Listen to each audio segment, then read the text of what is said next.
change diagnosis, that it's not like a yes and no, that we can provide the right benefit to the people who need it at the right time, that we create programs that improve employment.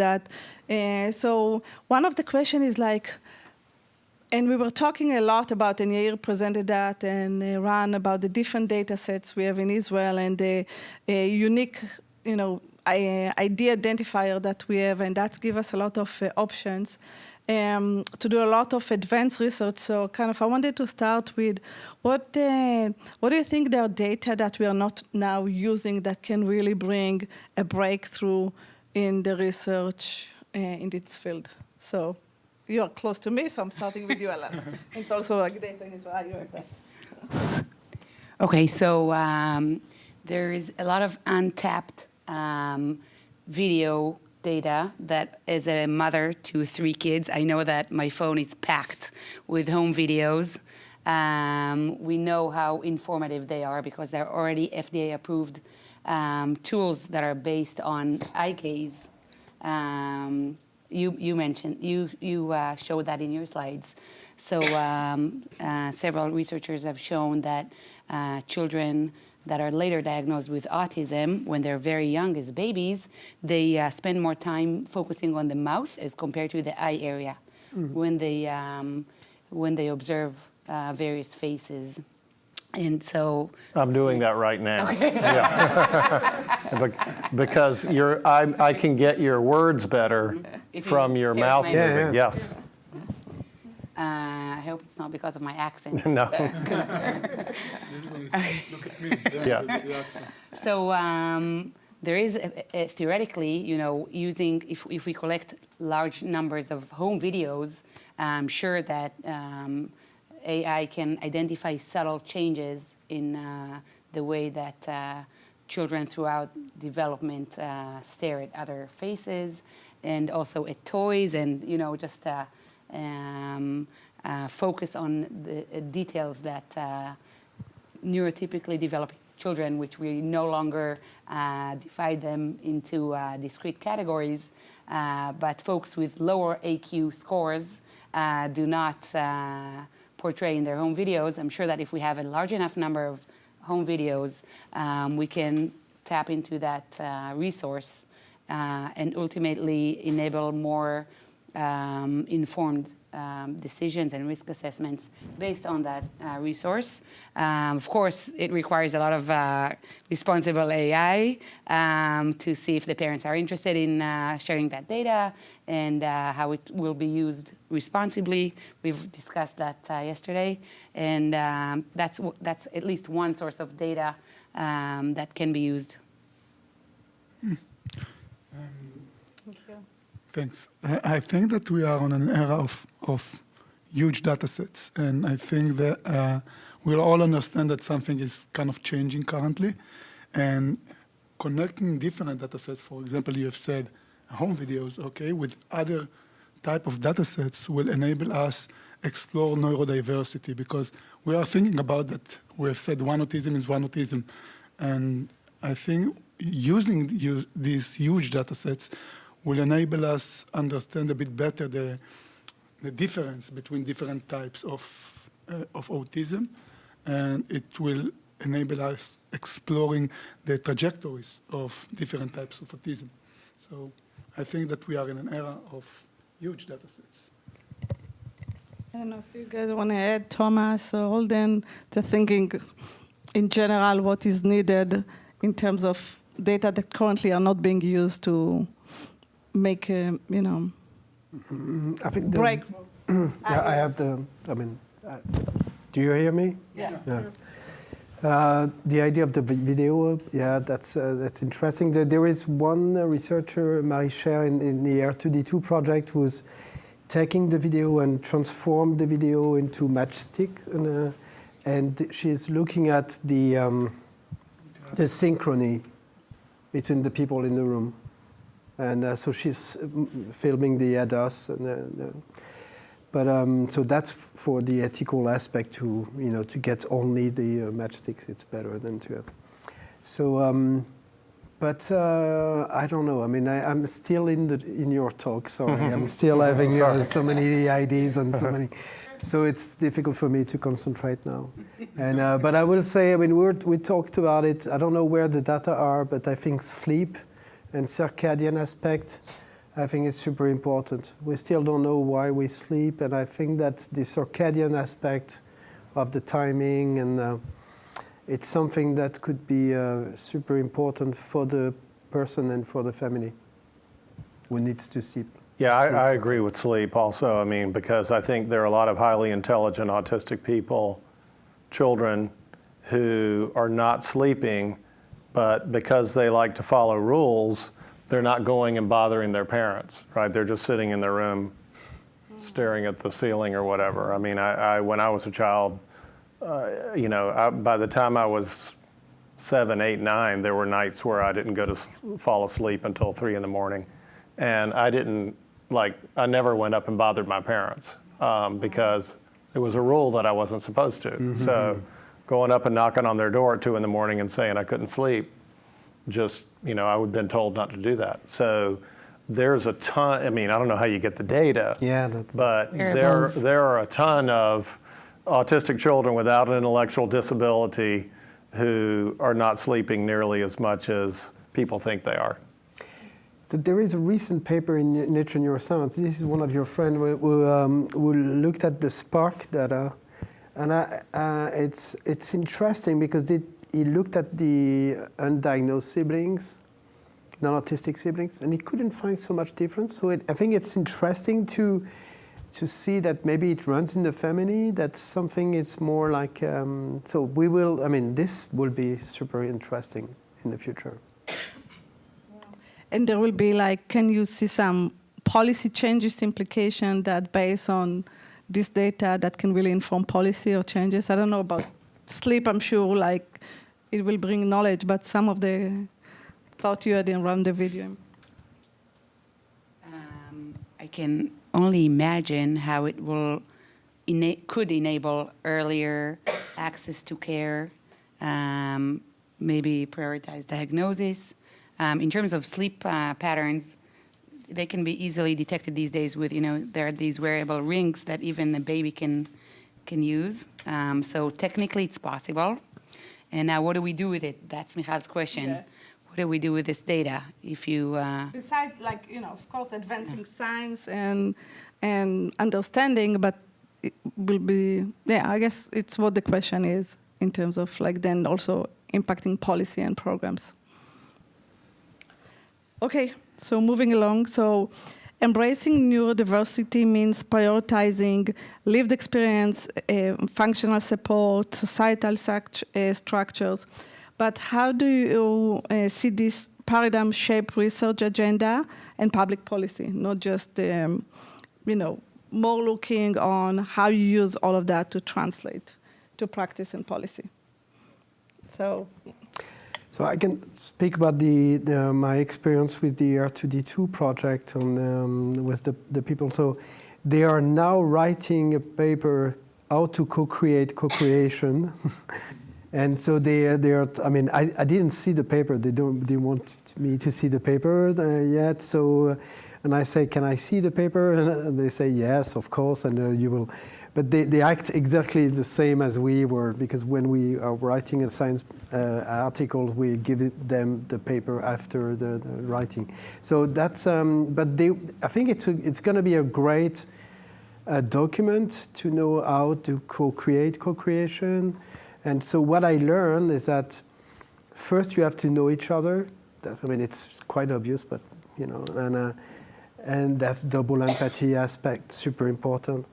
Then you can collaborate, and then you can co-create. I think that to co-create like this, it's impossible. I mean, you need to go with that phase, and so I think that's it's going more and more, and I remember there is one neurobiologist, not in R2D2, but he said, I don't understand. I'm patching neurons. I don't, I hope someone with autism can help me. And I said, but when you write the grant, you say you will cure autism. You've never seen someone with autism. What do you want to cure? What, I mean, maybe there is something, but can you, it would be interesting. And then maybe you can talk with the person. Maybe you will have a new idea on which neurons you have to patch in the brain.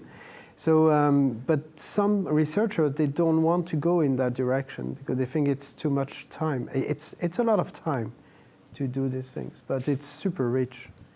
So I think that, I mean, we experience this every week, every month with the people. I think that we have, throughout the last 2 days, we've discussed so many different clusters of autism, or at least in the last day, we've discussed so many different clusters of autism, and which come from genetics, which come from data sets, and you ask whether it is going to influence policy. I think it makes sense that there won't be one policy for all people with autism. I think we need to understand a bit more the needs of each and every cluster, whatever clusters you are going to use, in order to know that you give the people what they actually need. And the support they actually need that will push them farther as much as we can. So I hope that it will influence policy. I hope it influences policy in a sense of making the best of each and every one of us or from neurodiverse people. Yes. You need, when you speak, you need to put okay. We get in trouble there. Okay. So Yeah, I mean, I think one of the things. So first of all, yeah, if you have autistic people, you know, at some kind of panel or something in your research, I mean, the best thing is to have an autistic person in your group. That's the simplest solution to this problem. So now I have someone. I mean, this month he will be in a permanent position for not full time, but it will be paid by Pasteur, because this is also participatory research. It's not paid. I mean, so the people came and they are not paid, which is crazy. I think that's. I remember a mother who came to the Ministry of Health in France, and even the train ticket was not reimbursed. And I mean, and she was there just that the people didn't listen to her. I mean, we are listening to people, boom, boom, and then go back. So it's really, they don't want to be tokenized, and you say, and I think that's super important to have the people inside your groups and to work with them.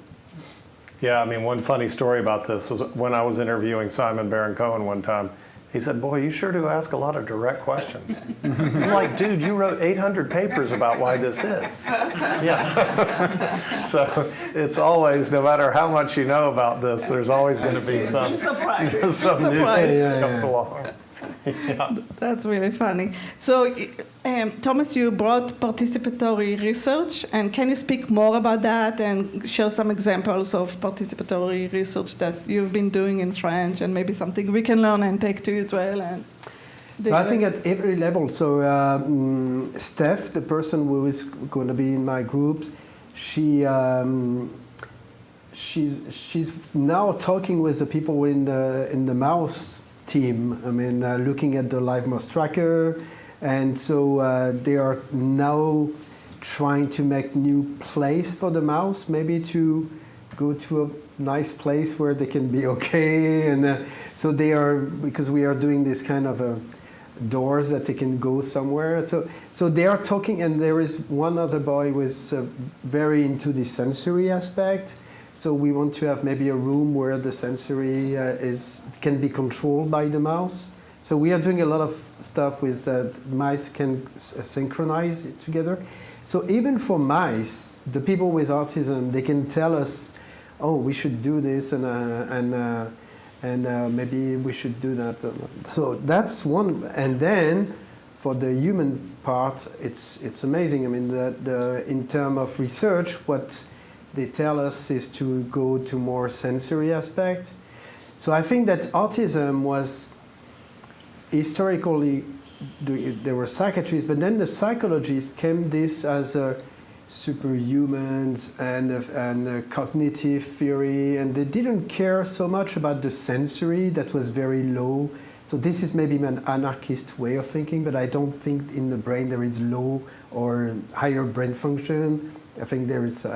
So I think that's the sensory, what they call the reptile stuff, the brain. I think it's super important, and I think that they didn't want the people with autism to have these sensory problems. They wanted to have this cognitive aspect only. And I think that we missed a lot of opportunity during the 80s and 90s that people didn't want the people with autism to have sensory motor difficulties or atypicity. So we need to go in that direction and trying to understand better. The motricity is interesting, for example, because some people were really great language, but they have this motricity aspect. So what is the link between all these things?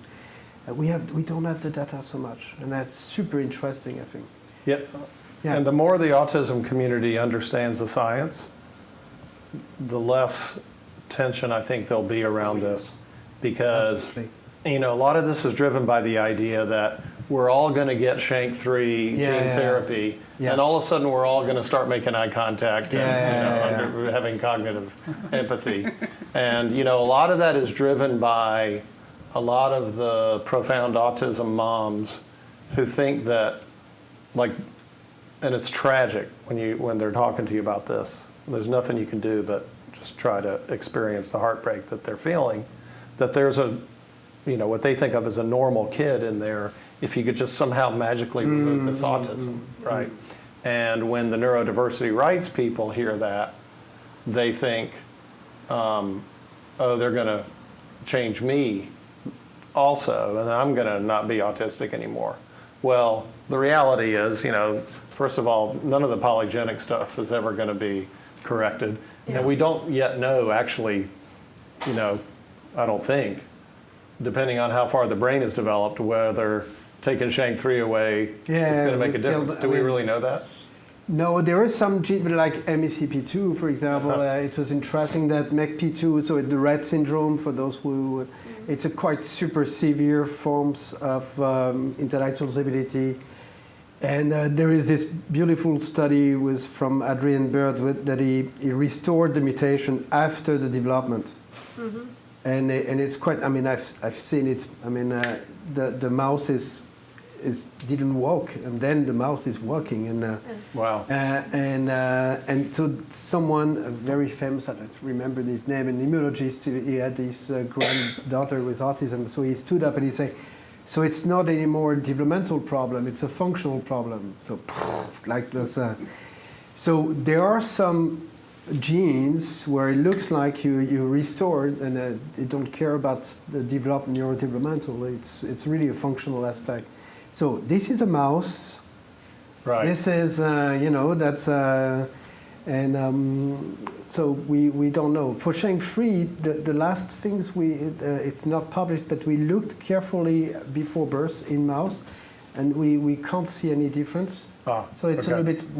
But the birth of a human person is sure. But even the number of people who have a monogenic thing where you know exactly, and so it's like the number of people that you're actually going to do that for is a tiny fraction of absolutely. Yeah.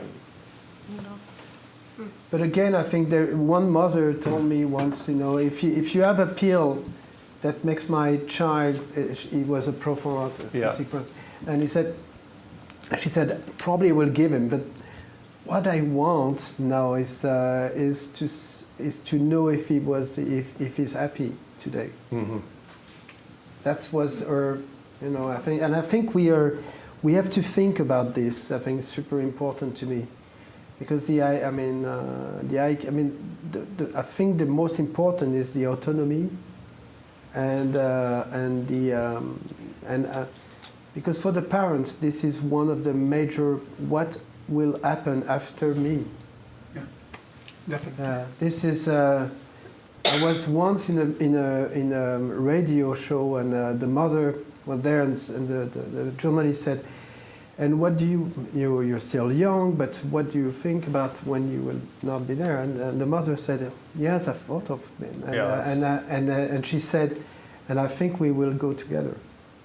And then, the journalist say, Monsieur Thomas Bourgeron, what do you think about it? And I was like this.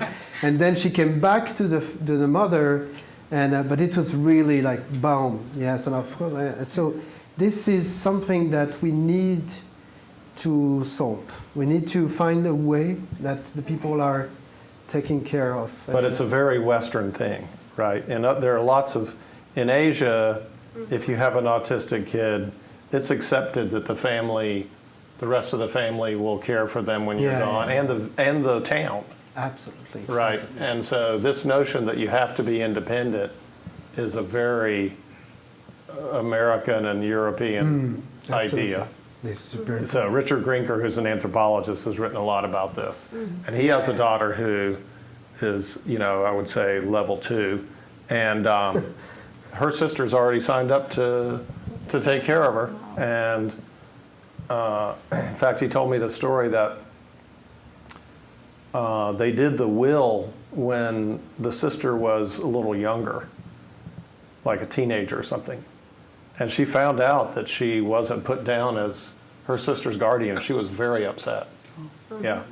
So there is a cultural answer to this problem, but it's going to be very hard to wring out of American and European expectations. How do you change culture? Yeah, that's a tough one. Yeah. Well, anything to add? Should we move to the next? These 2 days we spoke a lot also on AI, right? And we are with all the advancement and our AI, machine learning, all of that transforming healthcare. And I want to know how we can ensure that this tool can benefit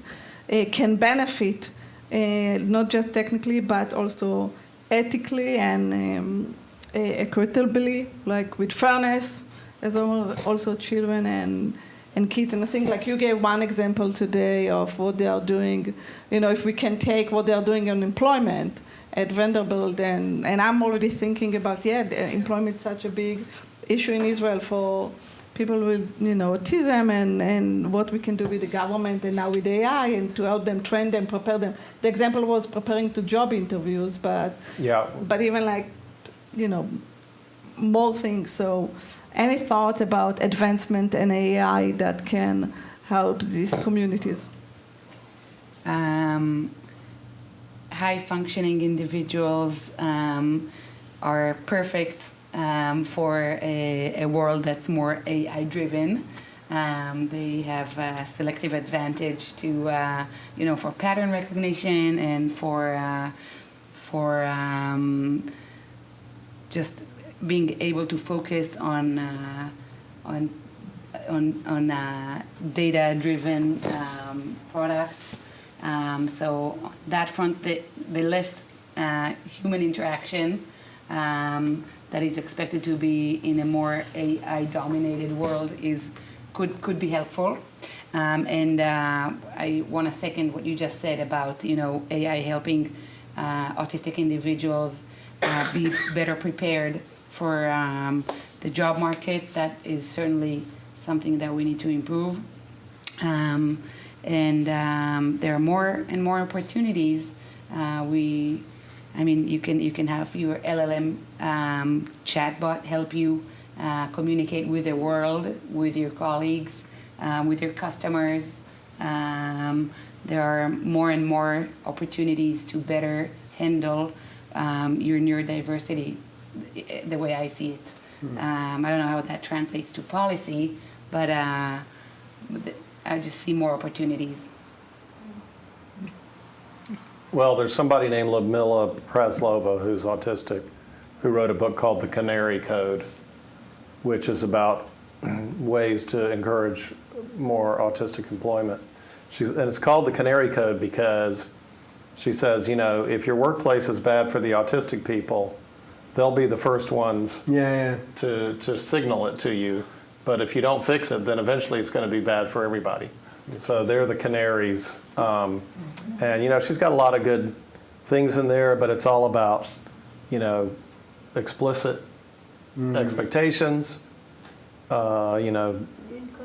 judging whether the work gets done, not on the style of whether it's done, And the biggest thing is just the support. So the reason a lot of autistic people bomb job interviews, and I've had job interviews where I ran the table and got the job, and I've had plenty that I bombed. And the difference is whether I perceived that the people I was interviewing with wanted me to get the job or not. If I thought there were people there who really didn't want me to get it, I usually performed pretty badly. And when I felt like my friends were there interviewing me, then I was my sincere self, cracked my jokes, told them the things they were asking for, and next thing I knew, I was the chancellor of the University of North Carolina, right? And so, but you can take that all the way down to somebody who's trying to get a job at a grocery store or something like that. But there are, speaking of grocery stores, the guy who was the board chair at WashU when I was there, and he was one of the first people who told me I was on the spectrum. And I used to not tell people that, but he gave me permission to do it. I'm very grateful he was surprised I was grateful to him when I told him. I said, look, man, you're one of the heroes of the story because you're one of the first people that had the courage to say this. But he knew a lot about autism because there are a lot of autistic people who work at grocery stores. Yeah. So stocking shelves, and I asked him, I said, why do you hire a lot of people at autistic people at grocery stores? He says, they never, ever skip work. Wow. Never. Wow. Right. And they always do exactly what you put on the sheet. And yeah, we want even more. And so, there are industries that have been able to adapt to this, and it can go at the degree of functioning, that can go further and further up the ladder. And so I think there's a lot that can be done on autistic employment, but the first impression thing in the job interview is probably the biggest hurdle to get over. Yeah. And how you get over that if somebody hasn't disclosed they're autistic is a complicated challenge. I mean, maybe y'all can come up with some thing you could measure about somebody before they come to the interview so that the person would know this without putting the person who's being interviewed in the position of having to disclose their diagnosis. I don't know, maybe you could do it. If you did the interview on Zoom, Zoom could assess the video or something like that and tell you, or something like that. Yeah. Or like a chatbot that really prepare you, but I don't know if that Yeah. will be enough. Like you're saying, it was depend for you who will. It's the all people about knowing interviewing. somebody's in your corner, Yeah. right? And so if you know somebody's in your corner, then, I interviewed a guy, there's another guy named Leland Vittert, who's a anchor on News Nation, which is a far-right TV news station.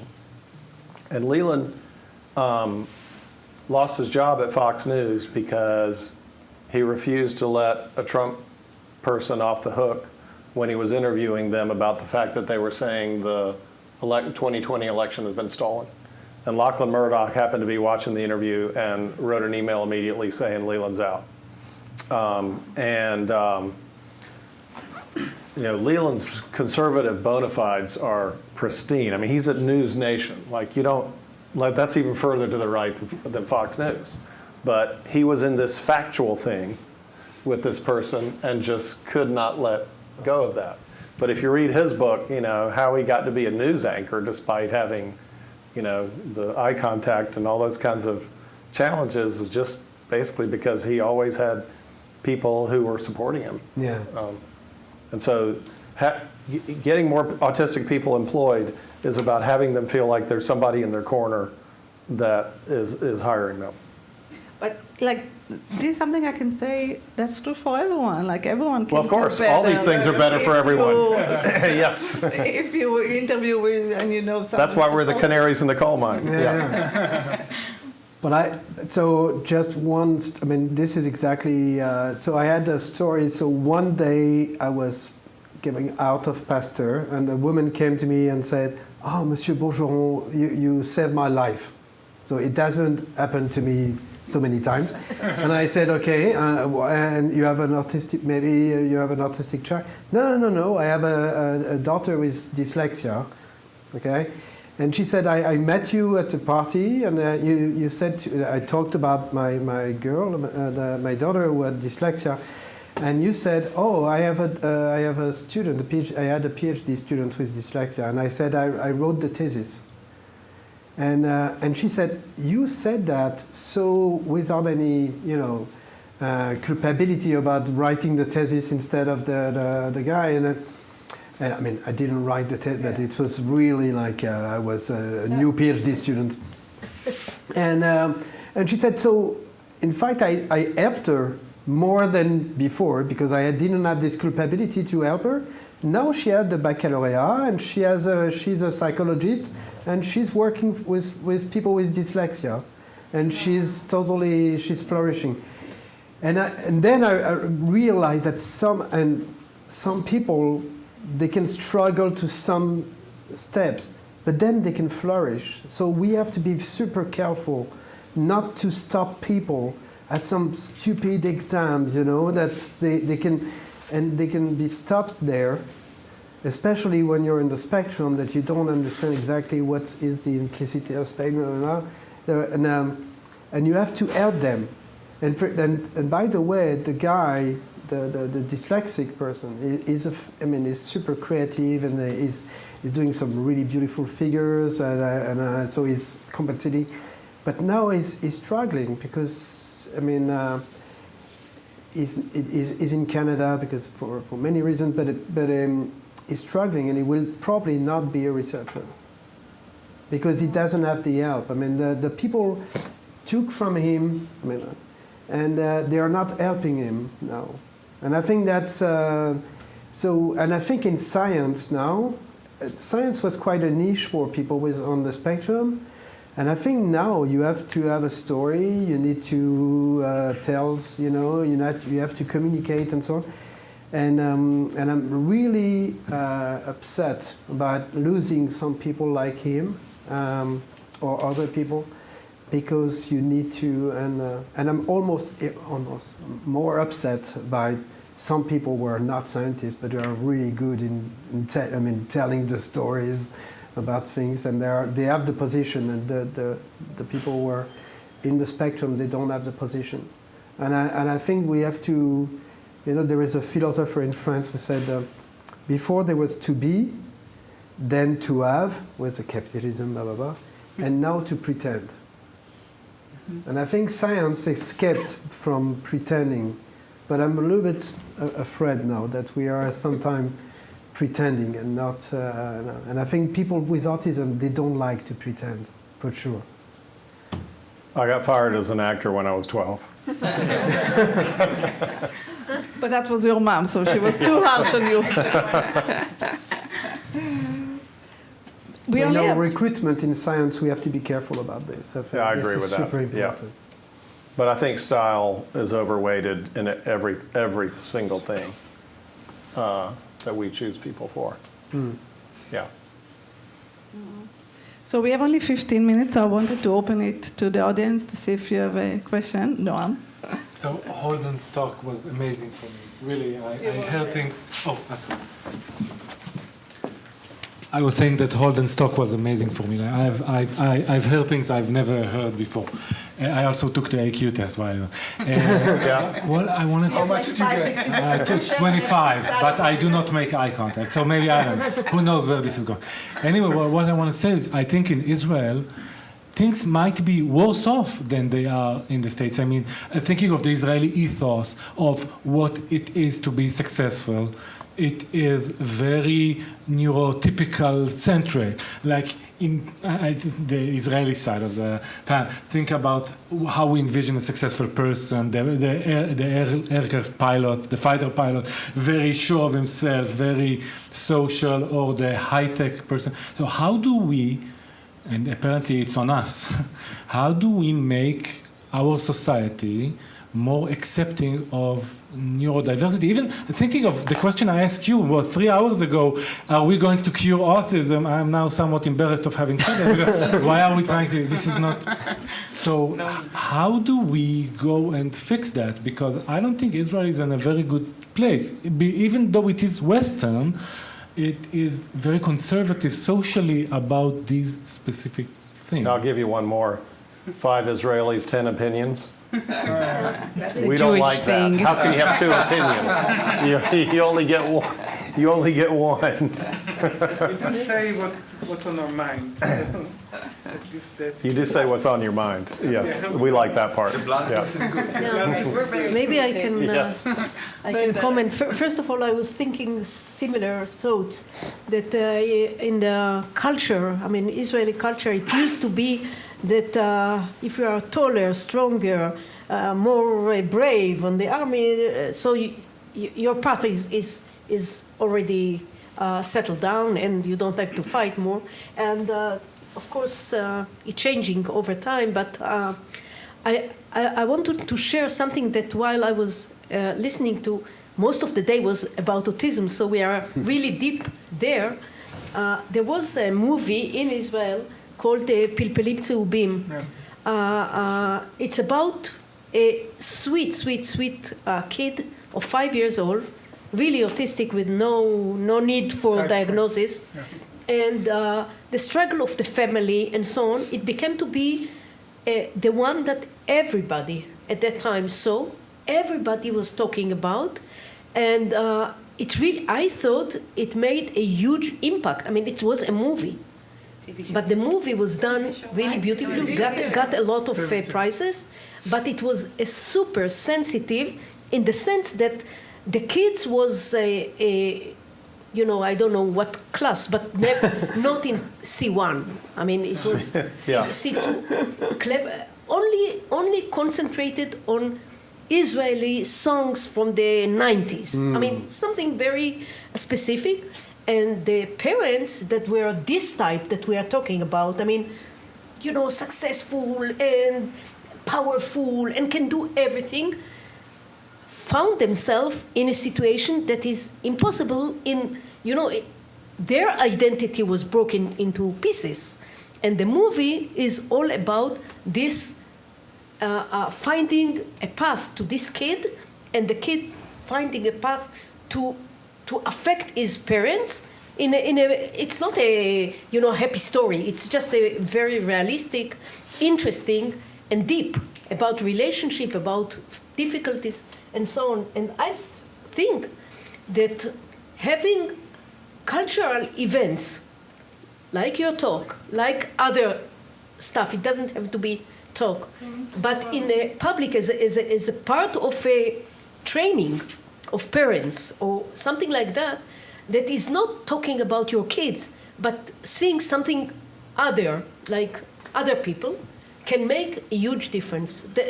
I mean, I'm not formalizing it into activity, but there is something there that can work. I think Yair wanted to, and then I will. I would say that though we are living in Israel, if you take parents and you'll tell them that their child will be a high-functioning child like, I don't know, Bill Gates or Elon Musk, Or Holden Thorpe. or Holden, I guess that you won't find any problems. Because also in Israel, yes, there are fighters, but also 8200 or whatever, and, you know, intelligence and whatever. Sorry. And so they will feel quite comfortable with being a very successful high-tech, I don't know, entrepreneur. So it is not that what the parents, you give them a diagnosis, are afraid for. I think it is what you've said, C1, that they are truly afraid for. And once you see, when you are diagnosing a child, when he is 3 years of age or 2 years of age, going to the unknown is what is kind of very complicated and difficult for the parents. If they would have known that you know, what will happen in the future, that it will be a very successful high-tech, I don't know, entrepreneur, and it will be, I think it is the same as in the United States. You are successful. So I'm not sure that I'm not sure that this is the problem. I'm not sure. I think if I can just add some, I mean, I think the new generation, I mean, my generation, we didn't speak about cancer, and it was a taboo, you know. And I think that it was better, and the generation before, it was really like taboo. And I think there's neurodiversity in terms of sexuality, in terms of neurodiversity, in terms of, and now we see all this diversity. Everybody, the gender aspect. But I think it's it's going there, but it was always there. It's really like, and I think we are in the period where for us it's really strange to have this diversity, but I think it's there, and we have to understand if the diagnosis is important. So that's what you said. Is it important for some people? Yes, for some people. That's why we have adolescents in our group. These adolescents are totally. It's not the neurodiversity. They can speak and they can speak English. So it's part of the. But they are there to tell us what from their perspective what is important, and they made for the General Assembly they asked me 1 hour and 30 minutes, and they say it's going to be a surprise. So okay, why not? And so they asked me 2 hours for the next meeting. And the 1 hour 30, so one took the microphone, there were 5, and they say, okay, so there will be 5 groups. Group number 1, group number 2, group number 3, and so I was group number 4. So there were 2 groups on diagnosis, 1 group on medication, 1 group on mental health, and 1 group on executive functioning. They are 17 years old, okay? So, but on the planification, this is, and I was on the diagnostic group, and one was at the diagnostic at 8 years old, the other at 13 years old. So super important. This is when they say that educate your parents is super important. And I think they are much more aware now about this, the fact that people are not totally clones in terms of their way of thinking. And I think it's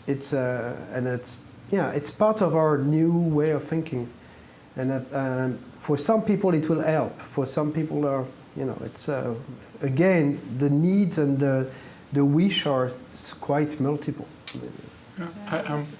Holden, I truly adore the way you have discussed the timing of diagnosis. Yes. Because I need to give a diagnosis.